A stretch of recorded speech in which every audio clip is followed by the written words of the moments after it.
Hello, everybody. We are live. My name is Biggles. We are going to be making my Pathfinder character. So we're going to pull some stuff up. We're going to look around. I've never played Pathfinder before or 3.5 edition, which is kind of what Pathfinder is. So we're going to figure it out as we go. Yeah. So, yeah, let's do it. Let's do it. Let's do it. Boom. Making character. Okay. So what I kind of want to do is I kind of want to read this. Let's pull this up. Boom. Oh, wait. There. Okay. So I don't think you guys can read this very well, but I can zoom in. So basically I am using the Pathfinder PDF for the book. Right here it has getting started. This chapter covers the basic of Pathfinder, including information on how to reference the rest of the book, rules for generating player characters, and rules for determining a character's ability score. So I'm used to 5e, where if it's a melee weapon and it's like strength, you use strength. But in here, all melee weapons use strength. So, like, if I was like a rogue, I'd have like finesse short swords, which would be what is it? Dexterity. But in Pathfinder, it's still strength. So I got to figure out how I would do all this stuff. So Chapter 2 is about the races. The Pathfinder RPG contains 7 core races that represents the most common races in the game world. They are dwarves, elves, gnomes, half-elves, half-orcs, halflings, and humans. This chapter covers all the rules that you need to play, so I need to figure that out. Chapter 3, these are the 11 core classes in Pathfinder RPG. Classes represent a character's basic profession, and each one grants a host of special abilities. And a character's class also determines a wide variety of other statistics used by characters, including hit points, saving throw bonuses, weapons, and armor proficiency. So I know all that basic stuff from from Dungeons and Dragons 5e. So now what I really want to know is I can figure all this stuff out, right? Equipment, additional rules, right? So I want to know how combat works and how magic really works. So I'm probably going to skip to Chapter 8 and Chapter 9. All characters eventually end up in a life or death struggle against fearsome monsters and dangerous villains. This chapter covers how to deal with the combat in Pathfinder. During combat, each character acts in its turn, determined by initiative, which I know how that works. A number of classes and some monsters can cast spells. I know all that. Spells where character describe. Okay. Okay. Prestige classes is something I don't know about. I'm assuming it's like multi-classing in 5e, but we'll go ahead and read that real quick. Although the core classes in Chapter 3 allows for a wide variety of character types, prestige classes allow a character to become a master of one selected theme. These advanced classes grant a specialized list of abilities that make a character very powerful in one way or another. A character must meet specific prerequisites before deciding levels on prestige class. These prerequisites vary depending on the prestige class. If you plan on taking levels in prestige class, you should familiarize yourself with the prerequisites to ensure your character can make and eventually meet them. Okay. So game mastering, I don't have to worry about. Environment, I don't have to worry about. Creating NPCs, magic items, I can figure all that stuff out later. Base attack bonus. Each creature has a base. Oh, no. Caster level. Okay. Let's read the ability scores. Dun, dun, dun, dun.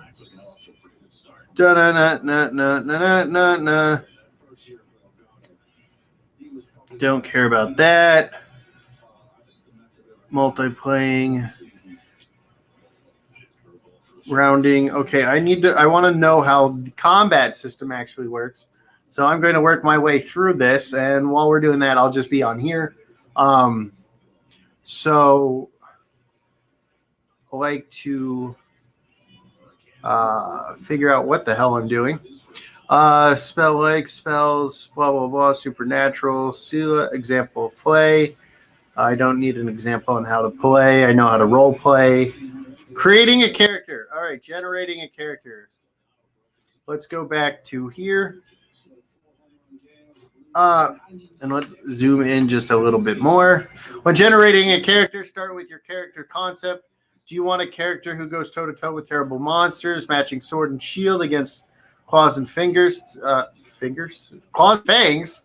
Or do you want a mystical seer, who draws powers? So if there's anybody in here, what kind of class would you like me to see? If I'm playing a spellcaster, I'm probably going to use a voice like this. Yes, of course. Just like an arrogant, pompous asshole kind of voice, you know. And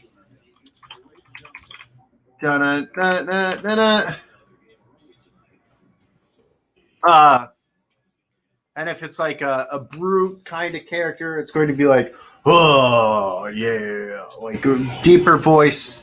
That's what I think, like more deeper voice when I do that. I could play a lady, one who uses her femininity to get what she wants. Hi, Kaylee, how are you? We are working on making my first ever Pathfinder class. I will be in a Pathfinder campaign in probably the next month or so. So we're just trying to make my character, and I'm trying to figure out what kind of character I would play. So we're going through all the stuff because I have never played Pathfinder, so some of the stuff is different. Start by generating your character's ability score. See page 15. These 6 scores determine your character's most basic attributes and are used to decide a wide variety of details and statistics. Some classes selection require you to have a better average score for some abilities. I'm good. I'm glad you're good. Let's see. Pick your race. Okay, so we want to start by picking our race. So let's see. There are 7 basis races. So pick your class. A character's class represents professions such as wizards, fighters, or character. Let me text my DM.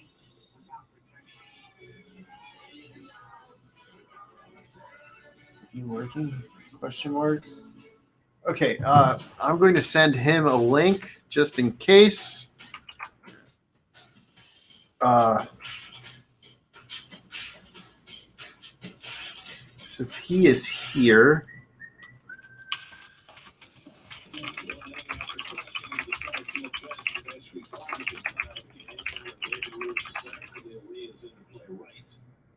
Pathfinder character.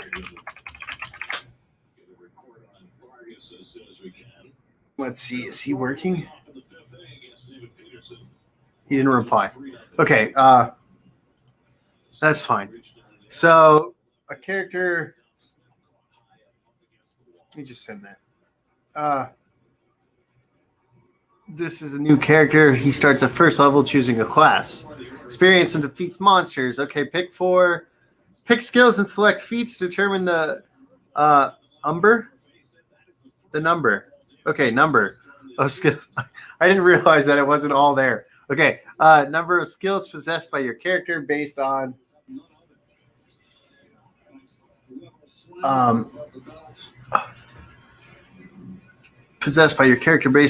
class intelligence, modifiers, and the other bonuses such as the bonus received by humans, and spend these ranks on skills. But remember that you cannot have more ranks than your level in any one skill. For a starting character, this is usually 1. After skills determine how many feats you. Wait, what does it mean by then spend? Then spend. I don't know what that means.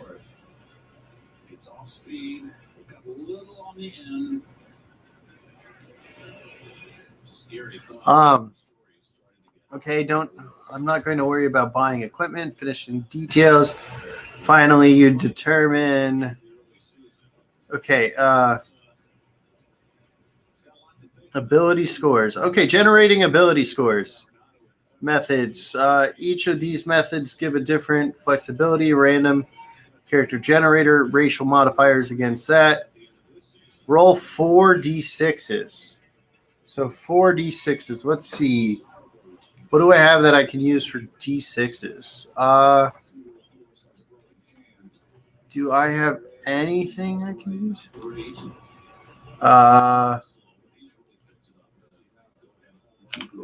Dice roller. Okay. All right, we can pull this up right here for now.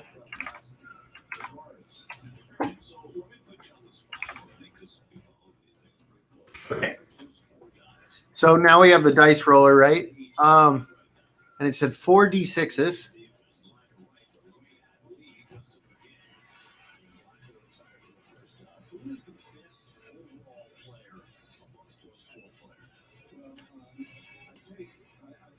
Okay, 4d6s.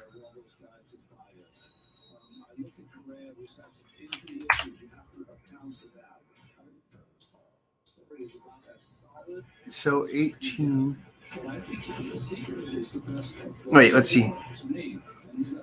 Discard the lowest dice in the. Okay, so the first. Hail to Biggles. What's up, Jeremy Swiggs? Hello, Chaos Dragonite. How is everybody doing? Thank you. I'm working on a character right now. So what we have here is a 5, a 6, a 6, and a 1. So we delete the 1. So I have a 17 on that first one. So I'm going to write this down for now on a spreadsheet.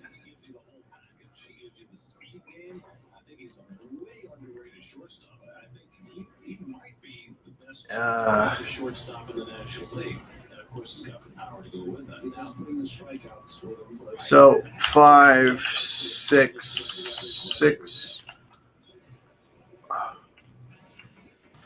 Okay, on my first one. Okay, now we'll go to the next roll. And wait, how many? The lowest dice. Repeat this process until 6 numbers are generated. Okay. So our top 3 are a 6, 5, and 6. 6, 5, and 6. Let's roll again. A 6, 3, and 6. Ooh, this is going to be our bad one. Ready? 5, or 3, 5, 2. Roll. Oh no! 4, 2, 2.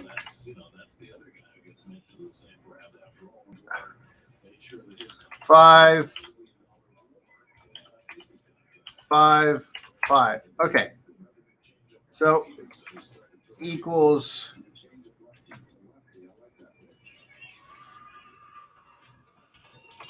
So what kind of character should I make?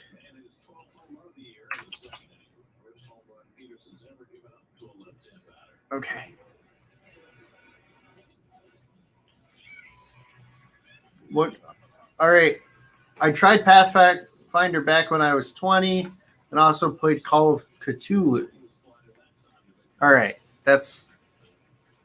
So do you like Pathfinder? I've never played Pathfinder, but I gotta make the thing. Okay, I rolled stats.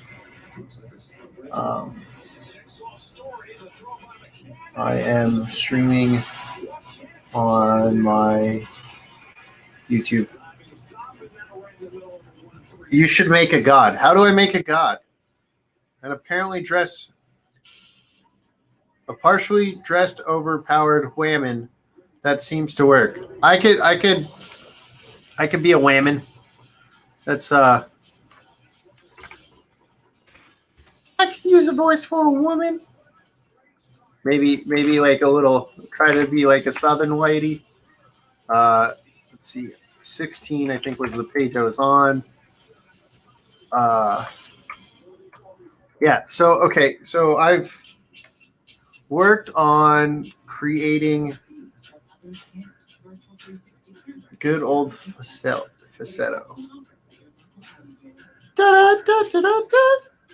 Okay. So I did this. Wait, what is this one? Classic.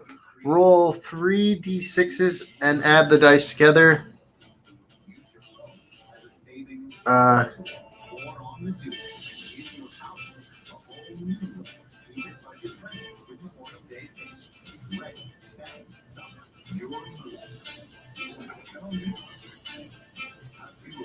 Okay, maybe I should roll for all of them.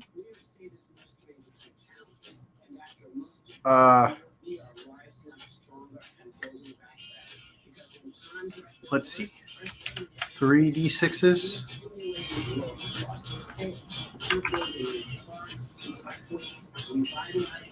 Let's go back to the roll.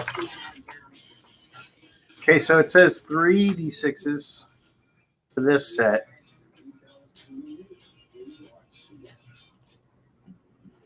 Roll. Oh, damn. Okay. Let's 4, 2, 1. Damn. 3, 6, 5. Oops.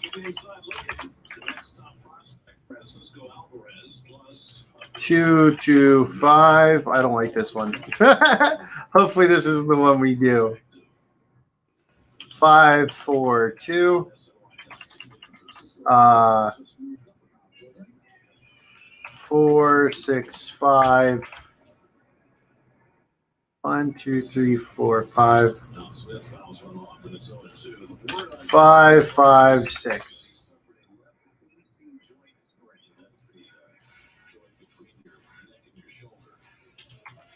Okay. What is this other version?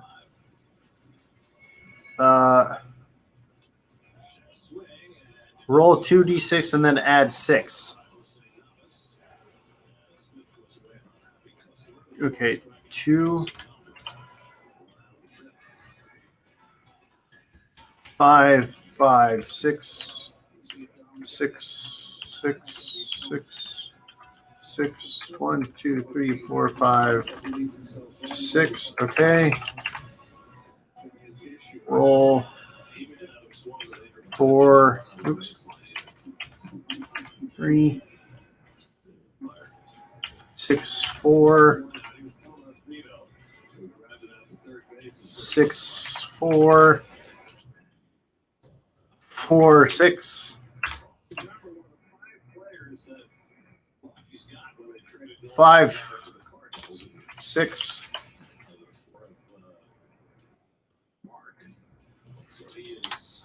Okay. So this is the 2d6 plus 6. This is 3d6, 4d6 minus 1d6.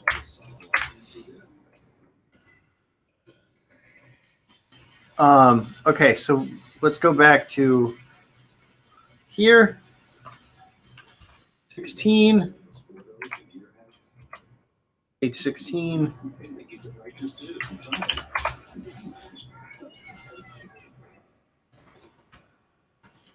Okay.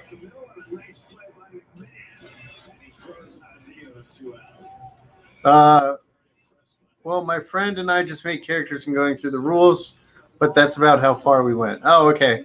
That's about how far I am right now. When rolling stats, isn't it roll 4d6 and take the 3 highest? Well, that is one of the methods here, right? So I did that one. I did this one. And I did this one. And I'm going to do this one, I guess, as well, just to see what it does, right? Each character has a pool of 24d6 to assign to his assistants. Before the dice are rolled, the player selects a number of die for each score with minimum of 3d6 for each ability. Once the dice have been assigned, the player rolls groups.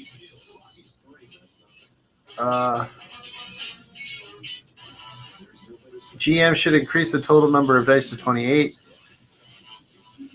Yeah, I'm going to ignore that one. That's too confusing for me.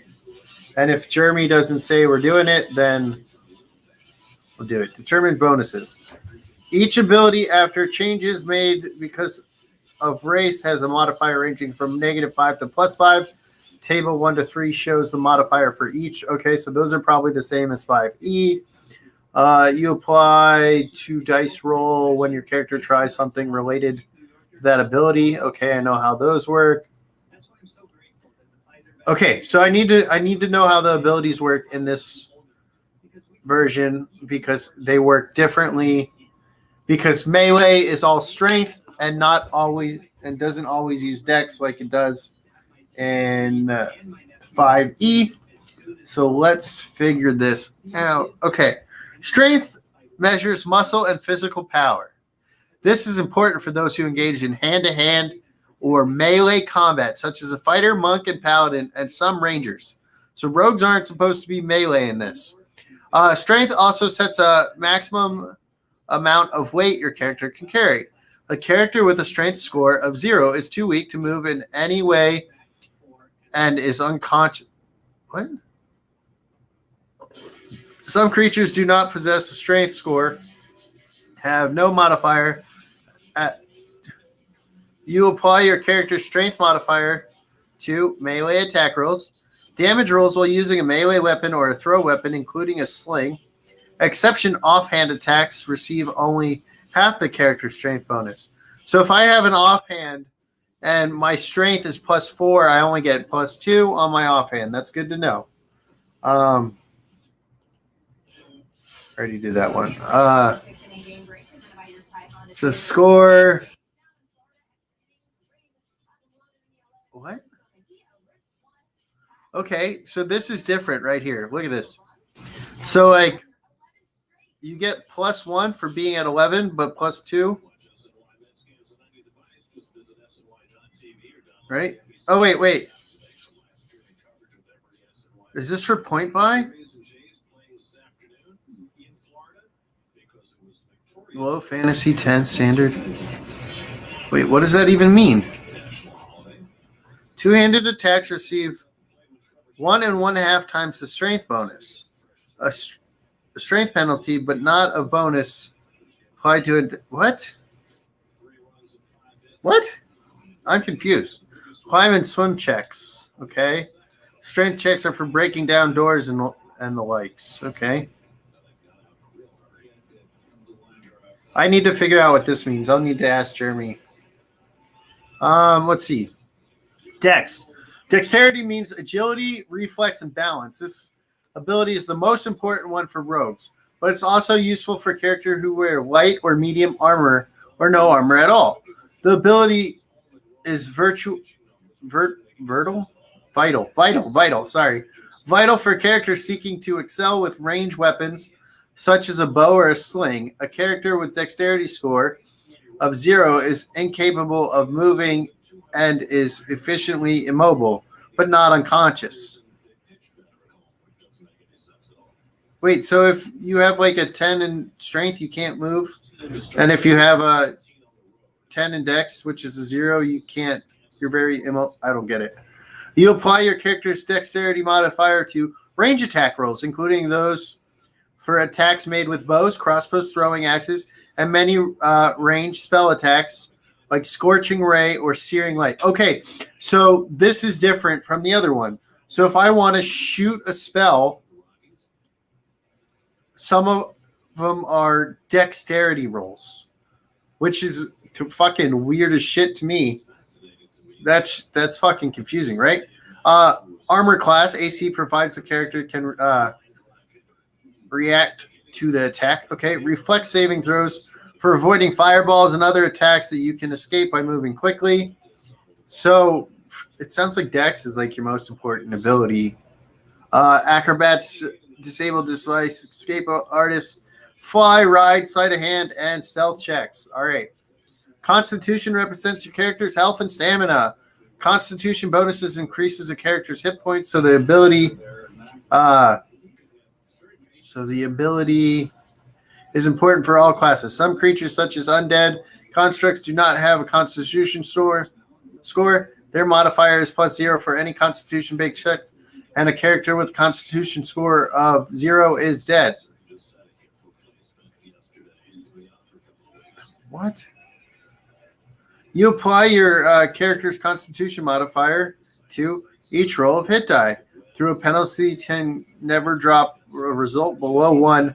That is, a character always gains at least 1 hit point each time he advances in level. Fortitude saving throw for resisting poison, diseases, and similar threats.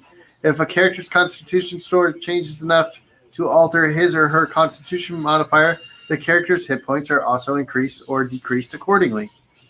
Okay, so let's say I'm wearing a ring of Constitution.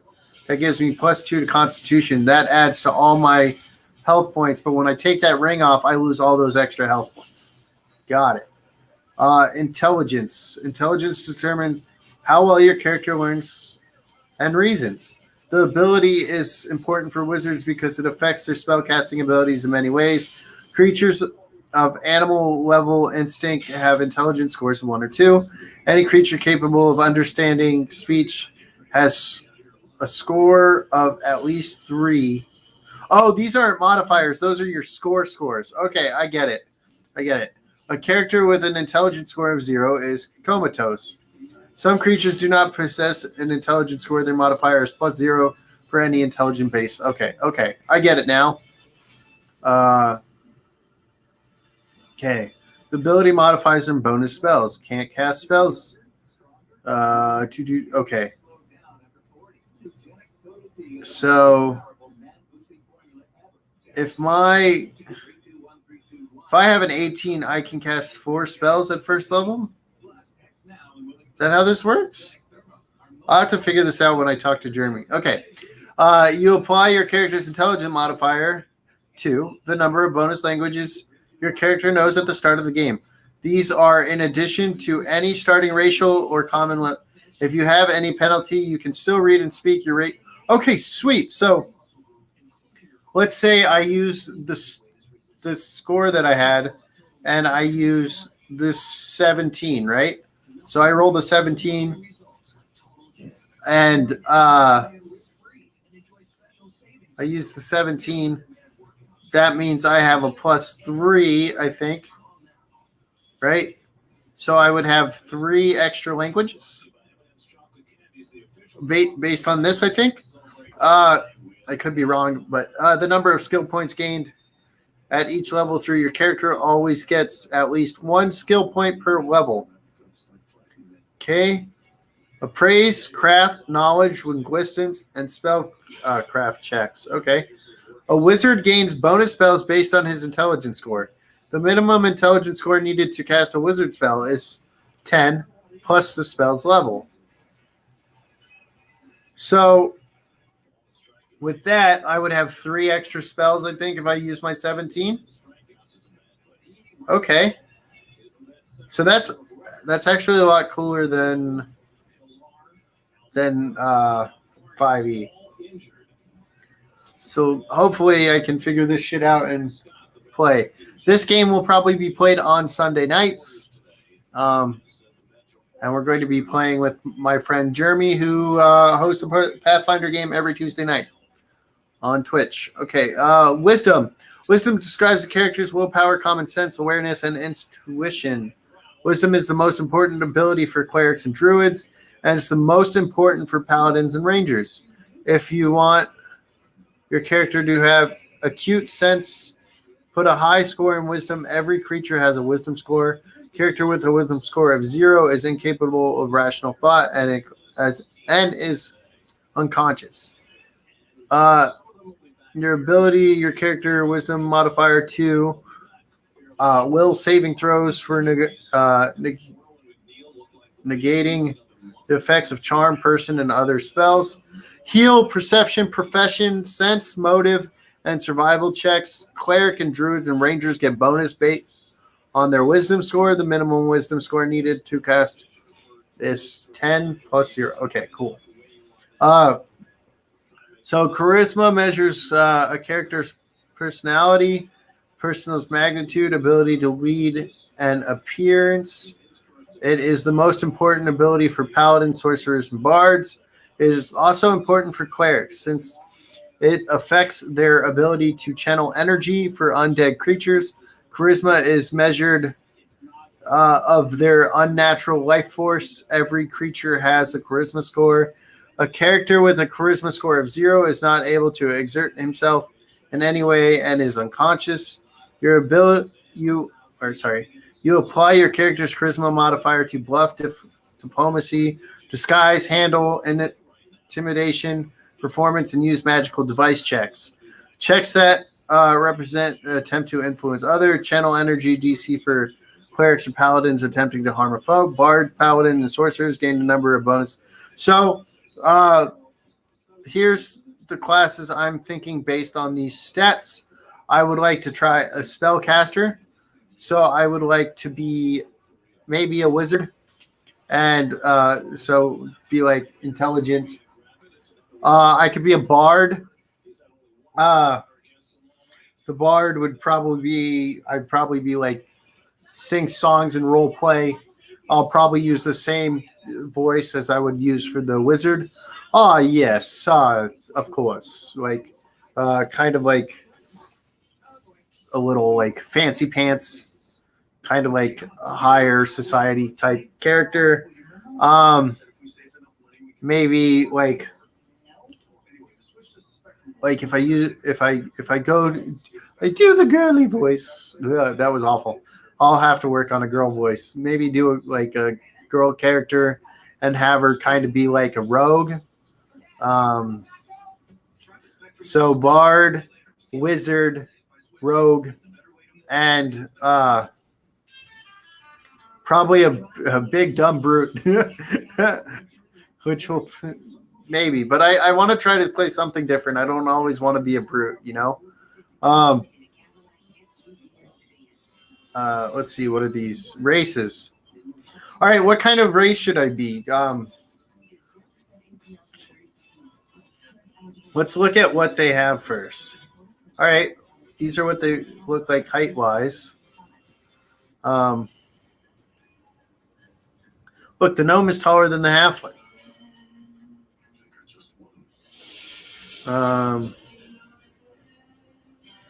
We'll figure it out as we go through and look through this. From blah blah blah, all the races. Let's see, dwarfs. Society. The great distance between the mountains. Citadels account for many cultural differences that exist within dwarf society. Despite these schisms that exist within dwarves through the world are characterized by their love of stonework, their passion stone, metal-based crafts. Okay, so dwarves and orcs have long dwelled in proximity. Their history of violence is old as both. Okay, so like if I'm traveling with an orc, I probably don't like them. Elves and gnomes are too frail for you. Okay, so they don't really like elves, halfling, and gnomes. it is with humans that dwarves share the strongest link. Okay, so they'll get along great with humans. If I play a dwarf, I need to not like elves, halflings, and gnomes, so I could kind of be like a little more dickish, driven by honor and tradition. Okay, so that could be really good, and then I could play like a drunk.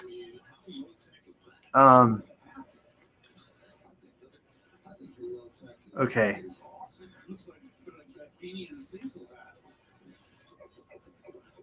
Okay.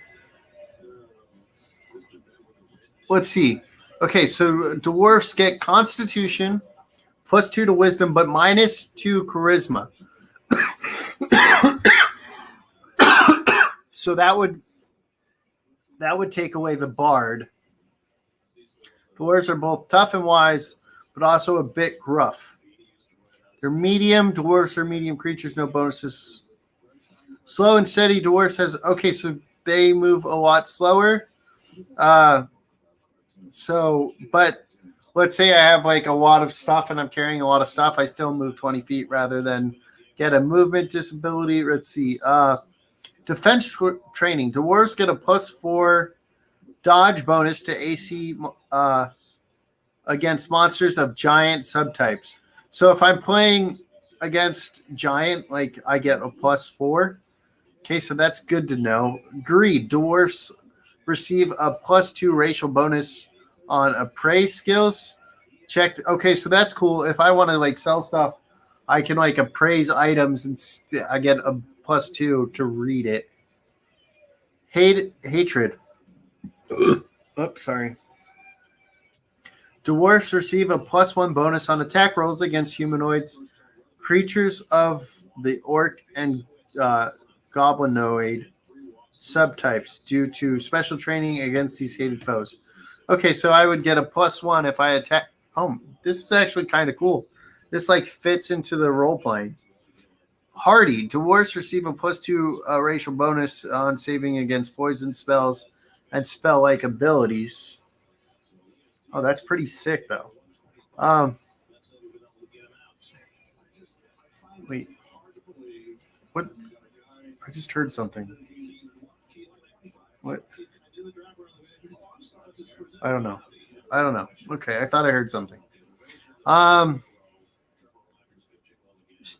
Stability. Dwarves receive a +4 racial bonus to their combat maneuver defense when resisting a bull rush or trip attempt. Oh, that's kind of cool, actually. Stonecutters. Dwarves receive a +2 bonus on perception checks to potentially notice unusual stonework, such as traps and hidden doors located in stone walls or floors. They receive checks to notice such features whenever they pass with. Okay, so if I'm in a dungeon like we were in my 5e campaign 2 weeks ago, and there was the hidden doors, I would get a +2 bonus to finding it. Dwarves are proficient with battle axes, heavy picks, warhammer. Treat any weapon with the word dwarven in its name as a martial weapon. Okay, dwarves begin play speaking common and dwarven. Dwarves with high intelligence scores can choose from the following: giant, gnome, goblin, orc, terran, or uncommon. So, like, if I have a high intelligence, let's say I'm a wizard dwarf for some reason, and I use my 17 score, that means I would get 3 more languages, I think, and I could choose goblin, orc, and gnome. But I couldn't fix any. Like, I couldn't choose to speak Elvish. I would have to speak one of these ones. Okay. All right. Elves. So if I play an elf, I would definitely be like an arrogant, one of the arrogant classes, or the bard. Uh, Although they are generally blah blah blah society, many elves feel a bond with nature. Okay. Find manipulating earth and stone to be distasteful. Okay.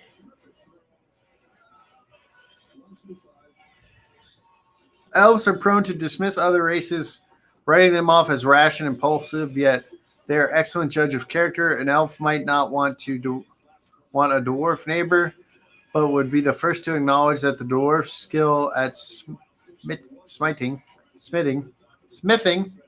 sorry, smithing. They regard gnomes as strange and sometimes dangerous, curiosity, and halflings with a measure of pity.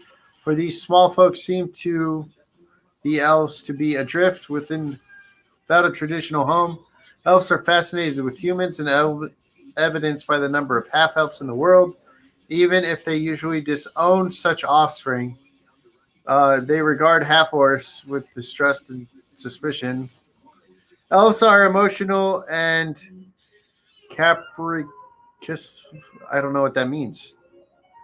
Yet value kindness and beauty. Most elves are chaotic good. They prefer deities that share their love of the mystic qualities of the world. Okay, so I'd probably kind of like elf, uh, make them like a wizard. Many elves embark on adventures out of desire to explore the world, leaving their secluded forest, reclaim forgotten elven magic and lost kingdom. Okay, let's look at their traits. So they have -2 constitution. So being a fighter would be dumb. Elves are nimble and body and mind, and they're frail. Their form is frail. Normal elf speed move base is 30. Low light vision. Elves can see twice as far as human. Conditions in dim light. See chapter 7. Elven immunities. Elvens are immune to magic, sleep effects, and get +2 racial saving throw bonuses against enchantment spells and effects. Elven magic. Elven receive a +2 racial bonus on casting level checks make to overcome spell resistance. In addition, elves receive a +2 bonus on spellcraft checks. I make okay, so I would definitely want to be an elf, like a wizard, if I play the elf. Elves are proficient with long bows, including composite,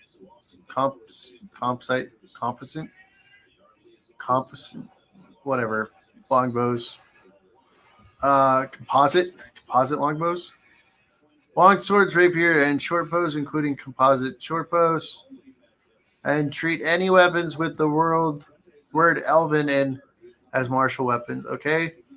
Elves begin by speaking Common and Elvish. Elven high intelligence scores can learn Celestial, Draconic, Gnome, Gnoll, Goblin, Orc, and Sylvian. Okay.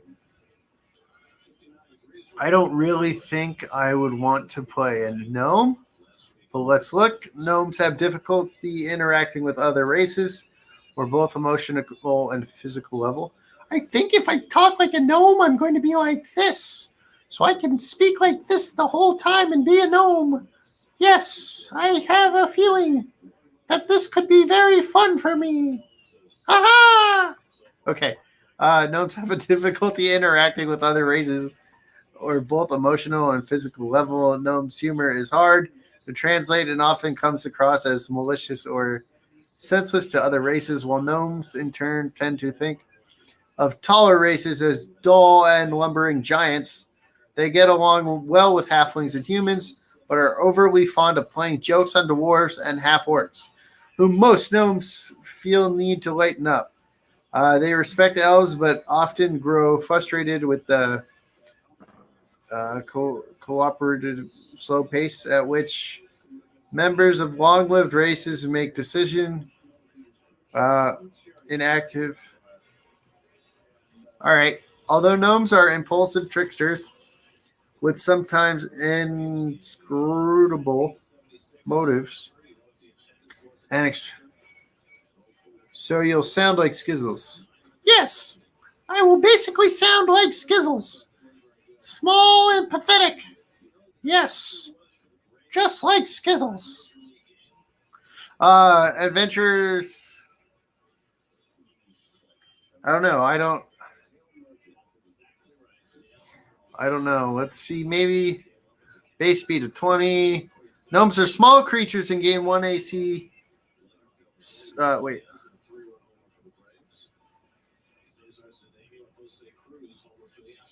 Oh, no. A gnome would make a fun bard. And then I can sing like this in this voice. La la la la. Off key. Maybe. All right. Gnomes are a small creature and gain a +1 size bonus to their AC. 1 size bonus on attack rolls. A -1 penalty to the combat maneuver bonus and combat maneuver defense. And a +4 size bonus on stealth checks. Gnomes can see twice as far as humans. Hi. We're working on making my Pathfinder character. And so far, I'm leaning towards a gnome bard. Yes, I will be singing +2 to my charisma. I don't know. I kind of like what I'm seeing so far. But I also like the Elven wizard. I could do that. We're just kind of figuring out what we're doing. No magic. Gnomes add +1 to their DC of any saving throws against illusion spells that they cast. Gnomes with charisma of 11 or higher also gain the following spells like ability, dancing light, ghost sound, precipitation, and speak with animals. So caster level, okay. That's kind of cool. Make Vinny, make a warlock. I haven't seen a warlock yet. I have not seen a warlock yet. But then again, I'm on races, so I haven't figured out classes. Hatred. Gnomes receive a +1 bonus attack rolls against humanoid creatures of reptilian or goblinoid subtypes due to special training against these hated foes. All right. Illusion resistance. Gnome get a +2 racial saving throw bonus against illusion spells and effects. Keen sense.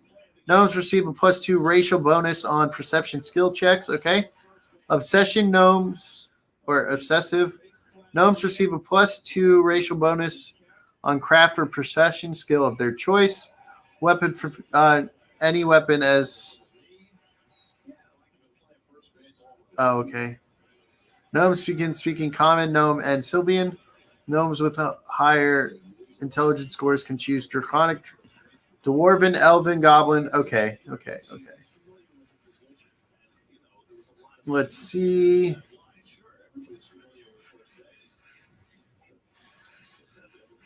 All right, let's go. The lack of the lack of a unified homeland and culture forces half-elves to remain versatile. Ability to conform to nearly any environment, while often attractive to both races for the same reason as their parents. Half-elves rarely fit in with either humans or elves, as both races see too much evidence of who just hit a home run? Who hit that home run? Oh, James McCann. James McCann hasn't hit the ball like all year.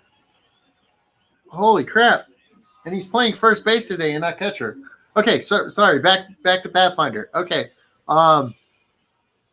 This is the lack of acceptance weighs heavily on many half-elves, yet others are bolstered by the unique status, seeing in their lack of formality, culture, and ultimate freedom. As a result, half-elves are incredibly adaptable, capable of adjusting their mindset, talents, whenever society they find themselves in. So if I play a half-elf, I feel like I'm going to have my character kind of wear a hat and kind of like tuck his ears in so people don't think he's a half-elf. Relations. A half-elf understands loneliness and knows that character is often less of a product of race than of life experience. As such, half-elves are often open to friendship, alliance with other races and less likely to rely on first impressions when forming opinions of new acquaintances. That could be a fun role playing thing. Half elf isolated strongly, influence their character and philosophies. Cruelty does not come naturally to them, nor does blending in and blending to social conventions. As a result, most half elves are chaotic good.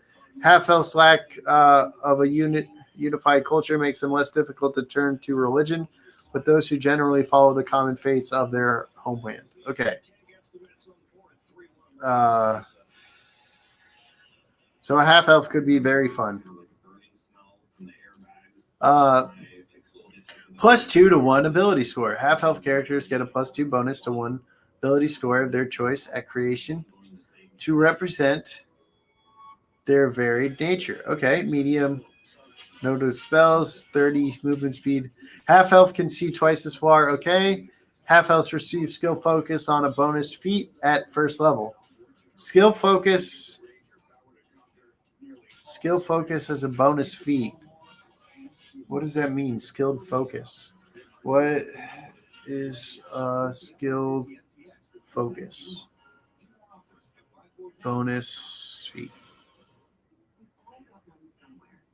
I'm hoping he jumps in so I can ask him questions while we play. Elf blood.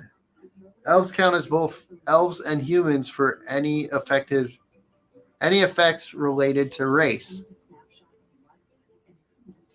So does that mean I get these immunities? That could be huge. That could be huge. Elven immunities, yeah. Keens, half elves receive +2 racial bonus on perception skills.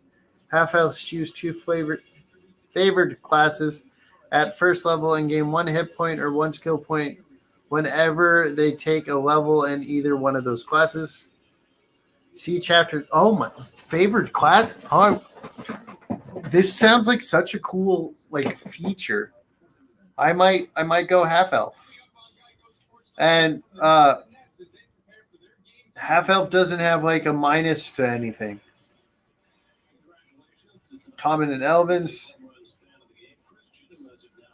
Any language they want except secret languages. Dude, that's fucking awesome. Can make a half elf wizard and get a whole bunch of languages.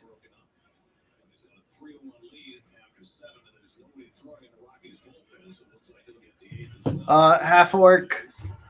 The only way I'm playing half orc is if I'm going a brute. So we'll look at this anyways. Forced to live among brutish orcs as lonely outcasts in civilized land. Most half orcs are bitter, violent, and reclusive.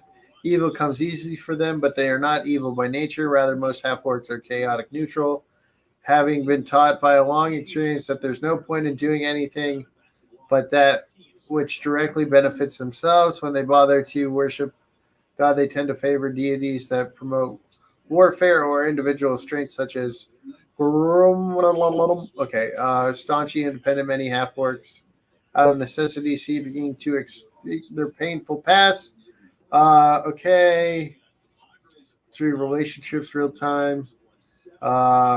Quick to anger. That could be fun. Be a fucking thing. +2 to 1 ability score. Okay.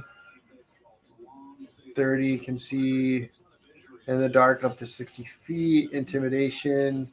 Half orcs receive +2 on intimidation. Orc blood. Half orcs count as both humans and orcs for any effect. Okay. Orc ferocity. Once per day when a half orc is brought below 0 hit points, but not killed, he can fight on for 1 more round and as if disabled the end of the next turn unless brought above 0 hit points. He immediately. Okay. That's fucking awesome. So what I could do with that is be like a brute. Halfling. claim no culture, homeland, and control no settlements larger than rural assembly to free towns. Far more often, they dwell at the knees of their human cousins in human cities, eking out the living that can form scraps larger society. Okay. Relation. A typical halfling prides himself on the ability to go unnoticed by other races. It is a trait that allows so many Okay. So if I do a halfling, I'm going to be a halfling girl. And probably speak like this. Okay. I know it sounds kind of weird, but I'll do it. And try to like be like sneaky and see if they like the halflings for information. Uh, Fairly well with gnomes, the most halfling regard eccentric creatures with a hefty dose of caution. I don't know. That would be funny. I could probably make a different like girl, like a human girl, and use her as like that rogue type female that uses femininity to get her way. I don't know. I have like these four types of characters that I want to play. I'm just kind of figuring out as I go. Halflings are loyal to their friends and family, but since they dwell in a world dominated by races twice as large as them, come to grips with the fact. Okay.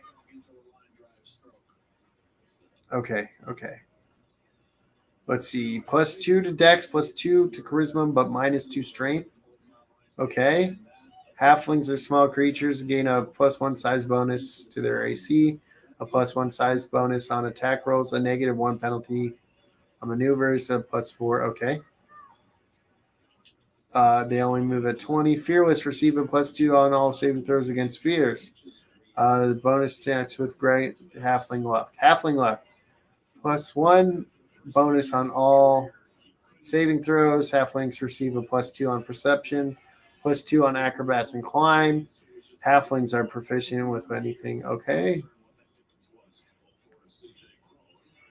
Okay, humans. Human society comprised of a multitude of governments, attitudes, and lifestyles. Although the oldest human. Okay. Humans are fecund? Fecund. I don't know. And they drive number of spurs contact with other races during the tutorial expansion and colonialism. Leads to violence and war. They'll forge allies. Okay. Perhaps most homogeneous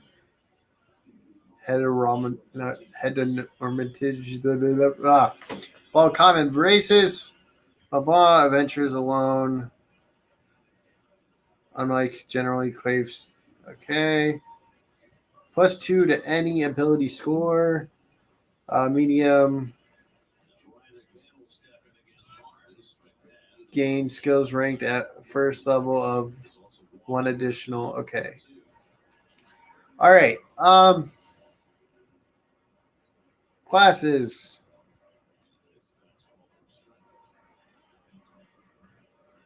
Character advancement. Okay. So we have Barbarian, Bard, Cleric, Druid, Fighter, Monk, Paladin, Ranger, Rogue, Sorcerer, or Wizard. Now, here are my options that I'm looking at so far. Dwarf Paladin, even though he has a -2 to Charisma. It just feels right. Right? Dwarf Paladin. Human Rogue. And human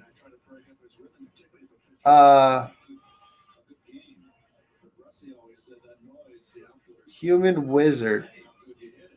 Or human sorcerer. Halfling rogue. Half elf wizard, sorcerer, or bard. Elven bard. And What was the gnome one I thought? Gnome wizard? Is it a gnome wizard?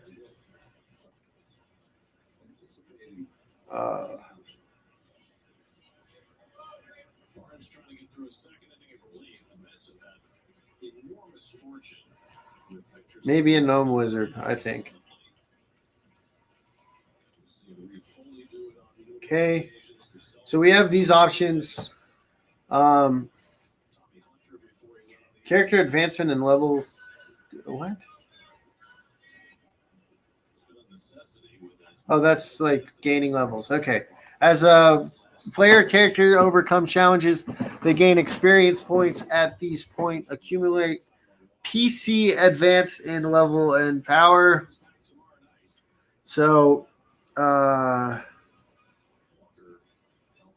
this is of advancing my character multi-classing. Instead of gaining the ability granted by the next level in your character's class, he can instead gain first level abilities, new class, and this is known as multi-classing. Let's say a 5th level fighter decides to dabble in arcane arts and adds 1 level of wizard. Okay.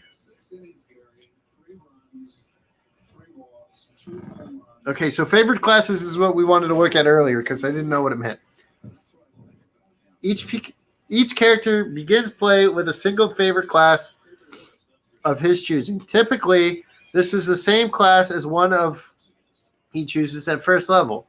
Whenever a character gains a level in his favorite class, he receives either +1 hit point or +1 skill rank.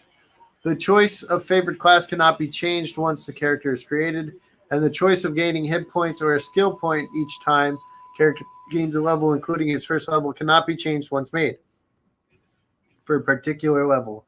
Prestige class, see Chapter 11, can never be a favored class.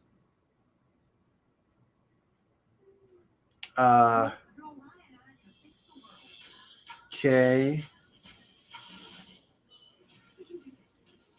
So let's rage powers. Bard, okay. A barbarian who becomes lawful loses the ability to rage and cannot gain more levels in barbarian. She retains all other. Oh shit, dude. Okay. Bard. Where are these other classes?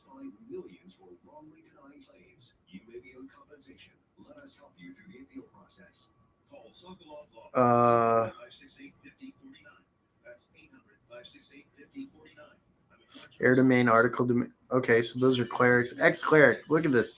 Cleric who grossly violates the code of conduct required by her god loses all spells and class features except for armor and shield proficiency. Holy shit. Okay. That's kind of crazy.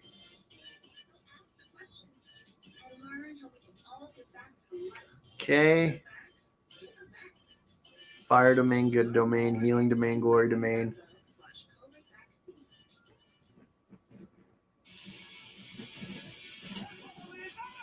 Okay, so cleric has all this fucking shit.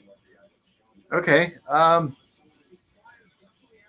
Druid.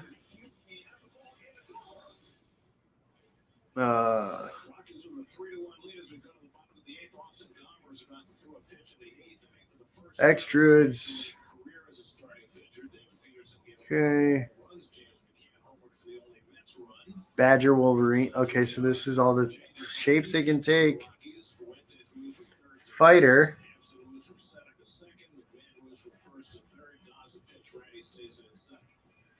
Okay. So as we look through this, monk.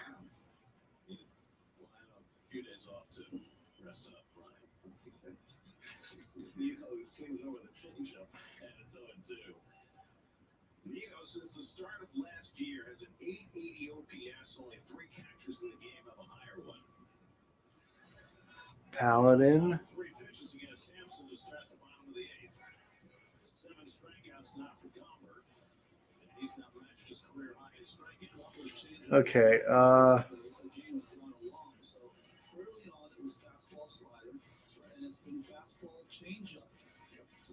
Holy shit. Okay.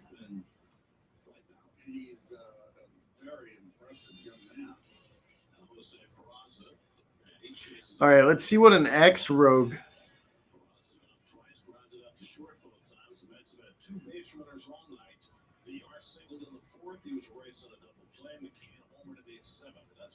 So there are no consequences for doing things different as a rogue. Okay, so everybody else has had an X except the rogue so far.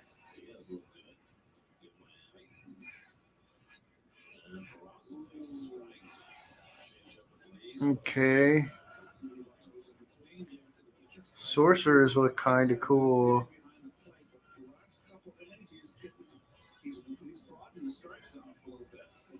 Is there what happens to an X sorcerer?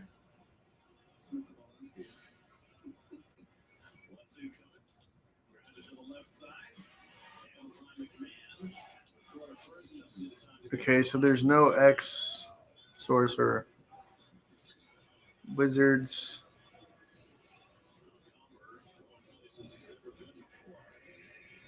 All right. I think I want to make a wizard. I think I want to play an intelligent character and not smash. And I'll learn how to use the spells and see how all that works. But I want to see skills now.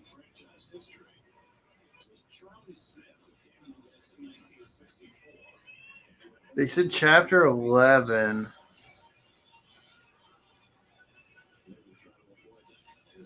What chapter is this? This is skills. So there's like these different.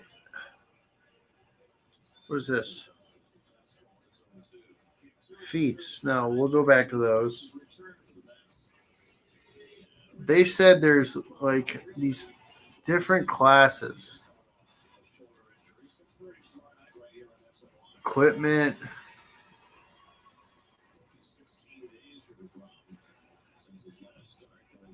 Additional rules. Combat.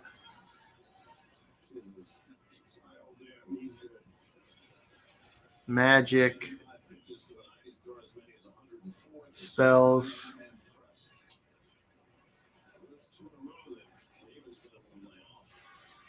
Still in spells.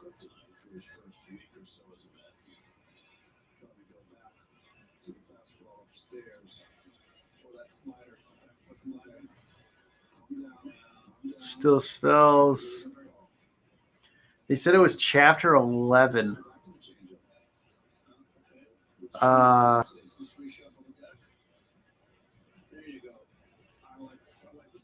Okay, prestige classes.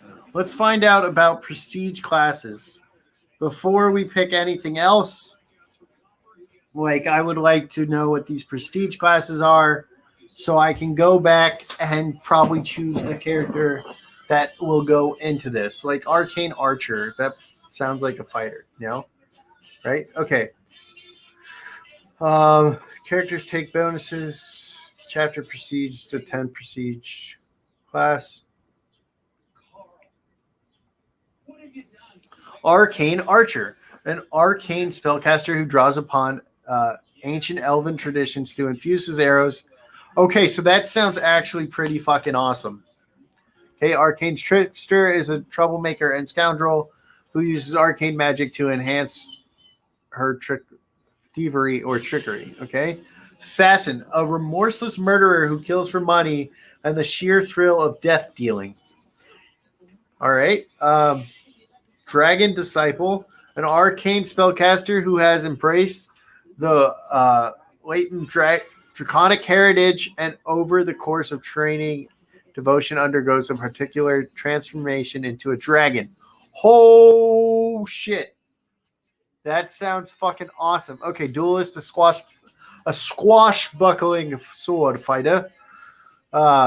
Eldritch Knight, an arcane spellcaster who's augments his magical skills with combat and creates deadly combination. Okay. War Master, a spellcaster who devotes his life to research. Ooh, maybe that's something I want to try as a wizard. Equally devotes to divine and arcane magic. Pathfinder Chronicler, an explorer at heart. No. A mysterious adventurer who walks the boundaries between real world and the realm of the shadows, and who can command shadows to. Oh, okay. One of these standard Elven classes found in Chapter 3. Caster level generally equals the number of class levels and see below. Okay. Arcane Archer. Rolls Arcane Archers dealt from afar. Alignment. Okay. Class features.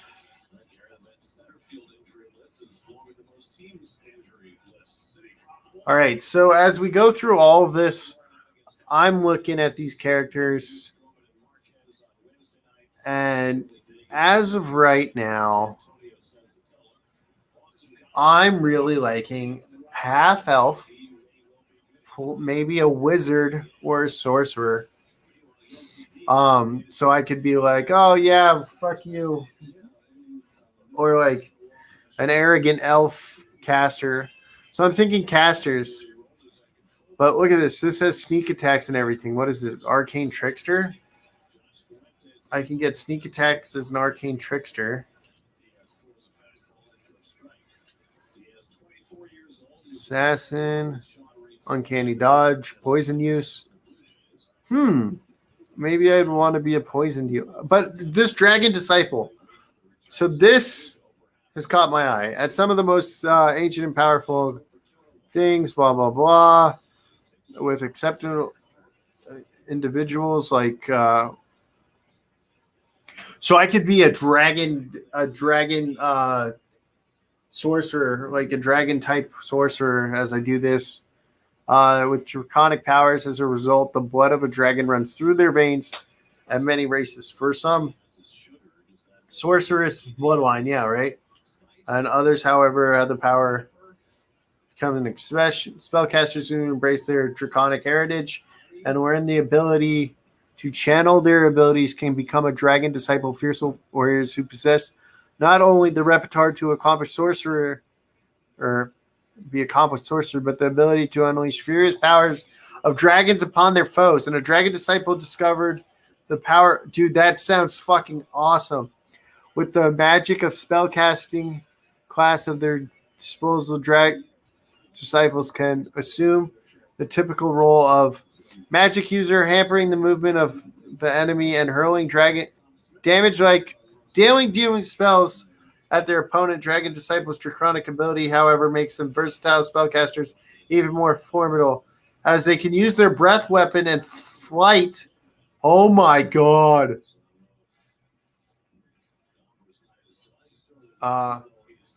Yeah. This sounds fucking awesome. Character must fulfill the following criteria. Blood of Dragons, natural armor increase, ability boost. Wait, where? Where are the requirements? Oh, race, any non-dragon. Okay. Skills. Arcana, 5 ranks. What is... I'll figure out what 5 ranks of Arcana means from Jeremy as I work on my character. Spellcasting ability to cast first level arcane spells without preparation. The character has a sorcerer level. He must have the draconic bloodline. If a character gains level of sorcery after taking this class, he must take the draconic bloodline. So if I go a sorcerer, I have to be a... Okay.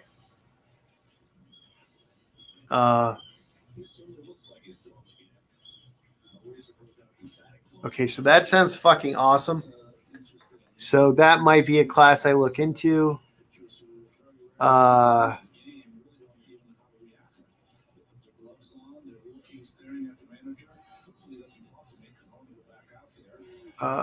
War Master. Okay, this is another one I'm thinking. War Master.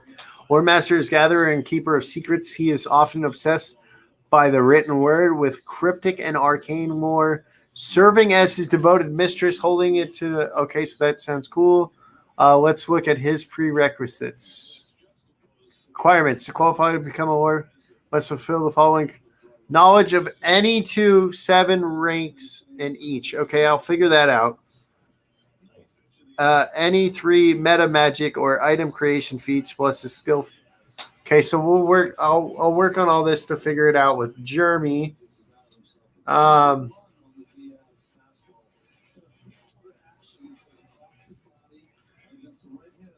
Okay, maybe I'll be a wizard.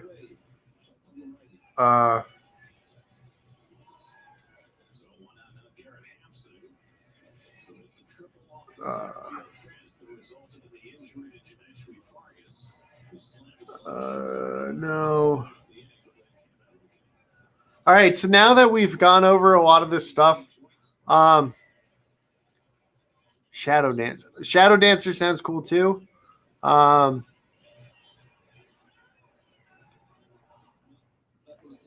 Uncanny Dodge, Rogue Talent.